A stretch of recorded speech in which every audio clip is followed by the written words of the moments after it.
بلوچستان کے دارالحکومت کوئٹہ میں معروف کاروباری شخصیت مک اوان کے قانونی طور پر چلنے والے پٹرول پمپ پر ضلعی انتظامیہ کی جانب سے کی گئی غیر قانونی اور نقصان دہ کارروائی نے ایک مرتبہ پھر پاکستان میں غیر ملکی سرمایہ کاروں اور اوورسیز پاکستانیوں کے خدشات کو جنم دے دیا ہے۔ مک اوان، جو کہ گزشتہ 66 سال سے کوئٹہ میں قانونی طور پر پٹرول پمپ چلا رہے ہیں، نے ایک ہنگامی پریس کانفرنس میں کمشنر کوئٹہ حمزہ شفقات کی جانب سے مسلسل لگائے گئے الزامات کو بے بنیاد قرار دیتے ہوئے سرکاری دستاویزات پیش کیں۔ ان کا کہنا تھا کہ ان کے پٹرول پمپ کی 90 سالہ لیز 1961 میں حاصل کی گئی تھی اور 2012 میں باقاعدہ طور پر مقامی حکومت، ایڈمنسٹریٹر اور وزیر بلدیات کی منظوری سے اس کی تجدید بھی ہو چکی ہے۔ مک اوان نے بتایا کہ 2019 اور 2020 میں لیز کی مزید تجدید کے لیے درخواستیں دی گئیں اور خود ہی سالانہ لیز فیس میں اضافہ کرنے کی پیشکش بھی کی، لیکن بلدیاتی حکام کی جانب سے کوئی جواب موصول نہ ہوا۔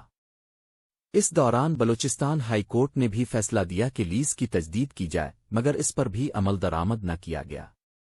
نومبر 2024 میں بغیر کسی نوٹس کے پمپ کو سیل کر دیا گیا، جس سے کاروبار کو مالی اور ساکھ کے لحاظ سے بھاری نقصان پہنچا۔ عدالت سے حکم امتناع ملنے کے باوجود کمشنر نے مشینری اکھاڑنے، چھت گرانے اور لاکھوں روپے کا نقصان کرنے کی کارروائی کی، جس سے ٹینکس میں موجود پیٹرول، ڈیزل اور اسٹور میں رکھے گئے تیل کی بڑی مقدار کے باعث آگ لگنے کا شدید خطرہ پیدا ہو گیا تھا۔ مک اوان کے مطابق ان کا کاروبار مکمل قانونی ہے اور ان کے پاس تمام متعلقہ اداروں کی تصدیق شدہ دستاویزات موجود ہیں۔ Pakistani American chamber of commerce کے چیئرمین وقار علی خان نے بھی وزیر اعلیٰ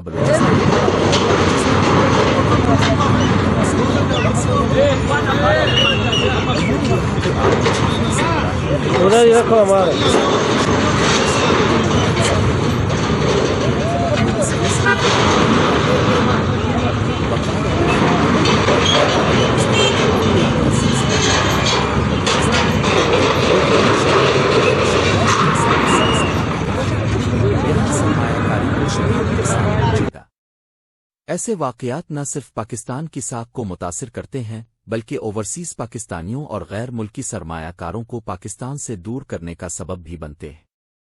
یہ پاکستان کے لیے لمحہ فکریہ ہے کہ ایک جانب ملک کو معاشی بحران سے نکالنے کے لیے سرمایہ کاری کی ضرورت ہے اور دوسری طرف قانون کے دائرے میں رہ کر کام کرنے والے کاروباری حضرات کو اس طرح کے ظلم اور ناانصافی کا نشانہ بنایا جا رہا ہے۔